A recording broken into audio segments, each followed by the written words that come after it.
नमस्कार दर्शक स्वागत करुच्ची सृष्टि पॉलिटिकल घटी मु मनोज शतपथी आज चर्चा अच्छी डिजिटल मीडिया काम कर बंधु मो सहित आज जो अतिथि अच्छा बेस परिचित ओडिशा डिजिटल मीडिया महासंघ उपदेष्टा तथा वरिष्ठ सांबादिक अरविंद दास स्वागत करुच्ची अरविंद बाबू सीधा सड़क आम टॉपिक को जीवा डिजिटल मीडिया जो बंधु मैंने काम कर विभिन्न यूट्यूब विभिन्न वेब न्यूज काम कर परिचय को नहीं विराट बड़ प्रश्नवाची बर्तमान अच्छी मार्केट तो सर से केमती कौन देखुं आप मतामत कौन देखो जेकोसी मीडिया रे जे काम करू तार गोटे परिचय रहा दरकार सम्मान मिलवा दरकार एवं ताको सोसाइटी गोटे ग्रहण करिया दरकार सोसाइटी को प्रोत्साहन देवा दरकार कारण जन जे मीडिया रे काम करूची सी गोटे माने लोकन गोटे स्ट्रगल कर आजिका दिन में मीडिया हूँ लोकर भॉइस मीडिया डेफिनेशन कौन माने voice of the voiceless media काम तेणु लोक काम कर लोक कथा को लेकिन प्रशासन थुआई कर राजनीतिक नेता थुआई कर सब लोक कथा पहुंची पारे लोक पाखे से स्कोप भी नहीं लोक पाखे से अवेयरनेस नहीं तेणु मीडिया से कामटा कर आजिका दिन में गोटे समय जानी मीडिया कहले प्रिंट मीडिया खबर कागज खबर कागज जोड़ा कौन माने प्रथम थिला आपण देखते को प्रकार खबर कागज बाहर जो प्रिंट करा था तापर खबर कागज भितर डिजिटल पसिला माने डीटीवी करा सब करा तापर आसला इलेक्ट्रॉनिक्स मीडिया टीवी आसला एवं वर्तमान इलेक्ट्रॉनिक्स मीडिया पर लोकन पाखरे थोड़े बेगर खबर पहुंचेला आवश्यक रही कारण लोक अनेक खबर सागे सागे पाइला माने आवश्यक रही एवं ताकू जो सुविधा से आवश्यकता मेंटेन पई सुविधा सृष्टि करछि तो डिजिटल मीडिया करै माने इलेक्ट्रॉनिक्स मीडिया को भी पछर पक्की दिस लोक तळे बेगर दवा पे डिजिटल मीडिया वाला अनेक समय कौन करता गोटे चैलेंज फेस कर कहीं चैलेंज फेस कर डिजिटल मीडिया सरकारी स्तर में जो प्रकार रेकग्निशन मिलवा कथा सेटा सरकार तरफ आज प्रकृत में दिया जाए पारी नहीं तो तमाम आइडेंटिटी क्राइसिस बेले बेले सृष्टि हो जाउछ सब सर को सेटा आइडेंटिटी क्राइसिस सृष्टि होउछ आइडेंटिटी क्राइसिस किए दूर कर सिस्टम दूर कर सरकार सिस्टम से व्यवस्था और आवश्यक अच्छे कारण मीडिया जो मैंने भी कम कर जानिया को दरकार से समाज हित में कम कर जी समाज हित में कम कर गोटे परिचय मिल गोटे सुरक्षा मिल तार जनमानस से सम्मान पाइब तार दायित्व होने सिस्टम और साधारण लोक तेणु कि साधारण लोक परिचय सृष्टि करें जापारती आइडेंटिफाई करपारती अमुक लोक मन संस्कृति सृष्टि न्यूज मन संस्कृति सृष्टि न्यूज विभिन्न जगह गले जो प्रकार मीडिया क्रिएट कर सिस्टम क्रिएट कर प्रशासन तार गोटे आईनगत व्यवस्था करिया दरकार यूट्यूब मीडिया हो कि सोशल मीडिया हो रेजिस्ट्रेशन केमती रेजिस्ट्रेशन जो माने काम को गोटे आई कार्ड मिल पार ये जो दायित्व होची प्रशासन गोटे प्रशासन गोटे ग्रुप दायित्व अच्छे मोराल दायित्व भी अच्छे कहीं आप देखो आजिका दिन में आप गोटे स्टैटिस्टिक्स देवे बर्तमान प्रिंट मीडिया को काटि सारे डिजिटल मीडिया एवं काली सकाळ डिजिटल मीडिया डेफिनेटली मीडिया आपन के भी कहि रखुची इलेक्ट्रॉनिक मीडिया को काटि के रखिबो कारण जदि इलेक्ट्रॉनिक मीडिया काटि के रखु थाता कि प्रिंट मीडिया काटो आपन देखो प्रिंट मीडिया जो खबर बाहर छी प्रिंट मीडिया जो बंधुआरी काम करछु ता ये करने अवस्था को नहीं सेमाने देखिए सोशल मीडिया साधन का पब्लिसिटी करिया निश्चित आपण देखिबे माने बड़ बड़ न्यूज चैनल से माने न्याय मीडिया भी होछ सोशल मीडिया असिलता अछि बड़ बड़ इलेक्ट्रॉनिक मीडिया नेशनल लेवल सेमाने भी कोन करछथि ताको न्यूज़टा बाजिला पर समान सोशल मीडिया साहाय्य होछ ताने कोना कोनी सोशल मीडिया आवश्यकता समर्थक मन अछि किंतु आप जो रेकग्निशन द्वारा सरकार से जो अवार्डा करबाटा अनुचित और अनेक दिन हेगला वर्तमान सरकार के काफी प्रदर्शन कर आवश्यक अछि तो जो बंधु माने काम करथले ताको सोटे स्वतंत्र परिचय मिलबे आवश्यक होय दुई मतबार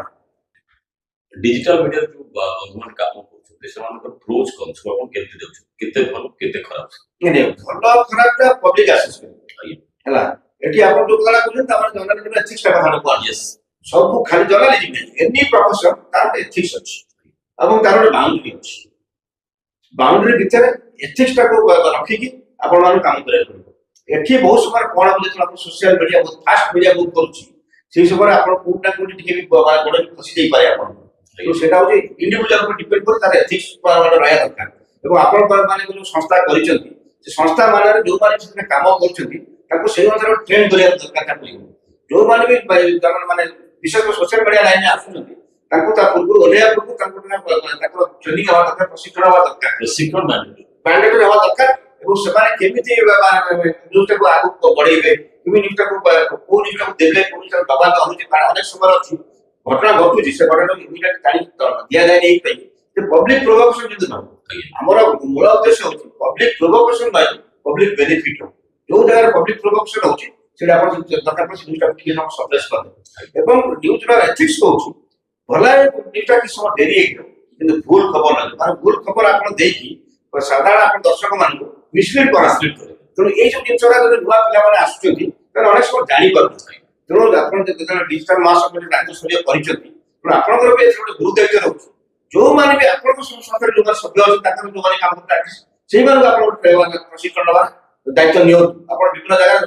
ସମସ୍ତେ ଆପଣ ପାଖକୁ ଆସି ଦାୟିତ୍ୱ ନେଇପାରିବେ, ଆପଣ ରାଜ୍ୟର ବିଭିନ୍ନ ଜାଗାରେ ପ୍ରଶିକ୍ଷଣ ଶିବିର କରାନ୍ତୁ ଏବଂ କରି ଟ୍ରେନିଂ ଦିଅନ୍ତୁ। କୋଉ ପ୍ରକାର ନ୍ୟୁଜ ହବା ଦରକାର, କୋଉ ପ୍ରକାର ନ୍ୟୁଜ ହବା ଦରକାର, କୋଉଟା ପବ୍ଲିକ ଇଣ୍ଟରେଷ୍ଟ ଅଛି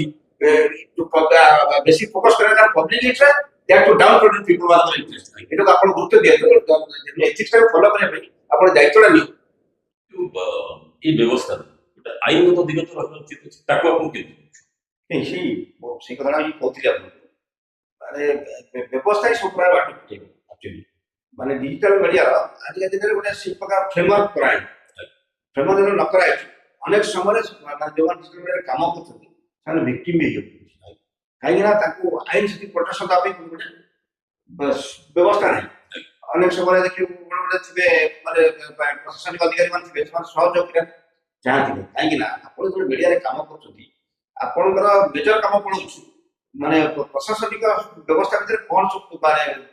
ଘାପଲାତି ହଉଛି ଦୁର୍ନୀତି ହଉଛି ତାକୁ ଏକ୍ସପୋଜ କରିବେ। ତେଣୁ ତାଙ୍କୁ ସେଟା ନସୁଆ ହଉଛି, ସେମାନେ ସେଠି ଗୋଟେ ଆଇନ ଗଳାବାଟ ସେମାନେ କରୁଛନ୍ତି। ଆମର ଆଇନ ଗଳାବାଟରେ ଆମେ କେମିତି ଟାର୍ଗେଟ କରିବା, ଯଦି ସେଇ ଯୋଉ ଗଳାବାଟ ବନ୍ଦ କରିବା ପାଇଁ ଆଉ ଗୋଟେ ଫ୍ରେମୱାର୍କ ହେବା ଦରକାର, ମାନେ ବିଧିବଦ୍ଧ ନିୟମ ରହିବା ଦରକାର। ଯୋଉମାନେ କାମ କରେ ତାଙ୍କ ପାଇଁ ତାଙ୍କର ପାଇଁ ଯଦି ତାଙ୍କ ପାଇଁ ପରିସୀମା ରହିବା ଦରକାର, ତାଙ୍କ ପାଇଁ ଗୋଟେ ପରିଚୟ ପତ୍ର ରହିବା ଦରକାର। ତେଣୁ ଆଇନଟା କେମିତି ଏମାନଙ୍କୁ ପ୍ରୋଟେକ୍ସନ ଦେଇପାରିବ, ଆଇନଟା କଣ ହଉଛି, ଆଇନଟା ହଉଛି ଯୋଉମାନେ ପବ୍ଲିକ ଇଣ୍ଟରେଷ୍ଟରେ କାମ କରୁଛନ୍ତି, ଯୋଉମାନେ ମାନେ ଡାଉଟେଡ୍ ଲୋକ ଅଛନ୍ତି ତାଙ୍କୁ କେମିତି ପ୍ରୋଟେକ୍ସନ ଦିଆ, ଆଇନର ମୂଳ ଉଦ୍ଦେଶ୍ୟଟା ସେଇ। କିନ୍ତୁ ଯେହେତୁ ଆଇନ ଆମେ ଫ୍ରେମୱାର୍କ ହେଇନାହିଁ, ଯୋଉମାନେ ଆଇନଟାକୁ ଖେଳ କରିପାରିବେ କି ଆଇନଟାକୁ କାର୍ଯ୍ୟକାରୀ କରିପାରିବେ ସେମାନେ ସେଠି ଖେଳ କରୁଛନ୍ତି, ଖେଳ କରିକି ଏମାନେ ଭିକ୍ଟିମ ହଉଛନ୍ତି। ଏମାନେ ସେ ଭିକ୍ଟିମରୁ ଆଗ ବଞ୍ଚିବା ପାଇଁ ଦରକାର। ଆପଣ ଯଦି ବାରମ୍ବାର ଭିକ୍ଟିମ ଏବଂ ସୋସାଇଟିରେ ଲଢିବେ କେମିତି, ଆପଣଙ୍କୁ ତ ଗୋଟେ କୋଉଟା ଗୋଟେ ପ୍ରୋଟେକ୍ସନ ଦିଆ ଦରକାର ନା। ଯେ ଯଦି ଆପଣଙ୍କୁ ଗୋଟେ ଅଧିକାର ମାନେ ଆପଣ ଗୋଟେ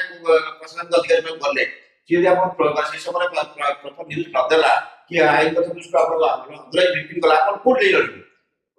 ଆଇନ ଆଶ୍ରୟ ନେବେ। ଯଦି ତା ପାଇଁ ଗୋଟେ ବିଧିବଦ୍ଧ ନିୟମ ନଥିବ ତାହେଲେ ଆପଣ କୋଉଠି ଆଶ୍ରୟ ନେବେ? ତେଣୁ ଆମ ହାତରେ କ୍ଷମତା ବି ରହିବା ଦରକାର, ଯୋଉମାନେ ସୋସିଆଲ ମିଡିଆରେ କାମ କରୁଛନ୍ତି ତାଙ୍କ ପାଇଁ ଏଥିକ୍ସ ରହିବା ଦରକାର, ତାଙ୍କ ପାଇଁ ଆଇନଗତ ପ୍ରୋଟେକ୍ସନ ରହିବା ଦରକାର, ଆଇନଗତ ଆକ୍ସନ ବି ତାଙ୍କ ଉପରେ ଦରକାର। ସେମାନେ ଯେତେବେଳେ ଆଇନ ଭାଙ୍ଗିବେ ତାକୁ ପଢବା ଦରକାର। ଏ ସବୁ ଦିଗକୁ ଗୋଟେ ତର୍ଜମା କରି ତୁରନ୍ତ ତା ଉପରେ ଗୋଟେ ଆଇନଗତ ଫ୍ରେମୱାର୍କ ଦେବା ଦରକାର। ଆଇନଗତ ଫ୍ରେମୱାର୍କ ଯେପର୍ଯ୍ୟନ୍ତ ନ ହେଇଛି ସେ ପର୍ଯ୍ୟନ୍ତ କିଏ ନା କିଏ ବିଶ୍ୱାସ କରିବ। ତେଣୁ ଖାଲି ଯେ କହିଲେ ଯେ ଆପଣ ଖାଲି ପ୍ରୋଟେକ୍ସନ ଦିଆଗଲା, ଆପଣ ପାଇଁ କିଛି ଅପୋଜ ରହିବା ଦରକାର। ଯୋଉମାନେ ଡିଜିଟାଲ ମିଡିଆରେ କାମ କରୁଛନ୍ତି ତେଣୁ ଆକୁ କିଏ ଆଇନ ହିଁ ସେଟା କରିପାରିବ, ଆଉ ଦ୍ୱିତୀୟ ଲୋକ କେହି କରିପାରିବେ। ତେଣୁ ଆଇନଗତ ବ୍ୟବସ୍ଥାଟା ନିହାତି ଆବଶ୍ୟକ ରହିଛି। ଯେପର୍ଯ୍ୟନ୍ତ ନ ହେଇଛି ଏମାନେ ଆପଣ ଦେଖିବେ ବେଶୀ ମ୍ୟାକ୍ସିମମ୍ ଡିଜିଟାଲ ମିଡିଆର ଲୋକମାନେ ବେଶୀ ଭିକ୍ଟିମ ରହୁଛନ୍ତି। ଡିଜିଟାଲ ମିଡିଆ ଇଏ ନଥିବେ, କାରଣ ଆପଣ ଦେଖନ୍ତୁ ଯେହେତୁ ପ୍ରିଣ୍ଟ ମିଡିଆର ଗୋଟେ ଆଇନଗତ ବ୍ୟବସ୍ଥା ଅଛି, ଇଲେକ୍ଟ୍ରୋନିକ ମିଡିଆର ଗୋଟେ ଆଇନଗତ ବ୍ୟବସ୍ଥା ଅଛି, ତେଣୁ ତାଙ୍କୁ ଯେତିକି ପ୍ରକାର ଯୋଉ ପ୍ରକାର ସମ୍ମାନ ମିଳୁଛି ଅନର ମିଳୁଛି ଡିଜିଟାଲ ମିଡିଆର ସେତିକି ମିଳିପାରୁନି। ଡିଜିଟାଲ ମିଡିଆର ଆଜି ଦିନ ଲୋକଙ୍କ ହିତରେ ବେଶୀ ଲାଭ। ଅରିନ୍ଦମ, ଶେଷ ପ୍ରଶ୍ନ ଆପଣଙ୍କୁ ରହିବ, ଆପଣ ଯୋଉ ଓଡ଼ିଶା ଡିଜିଟାଲ ମିଡିଆ ମହାସଂଘ ଯୋଉଟା ଆମର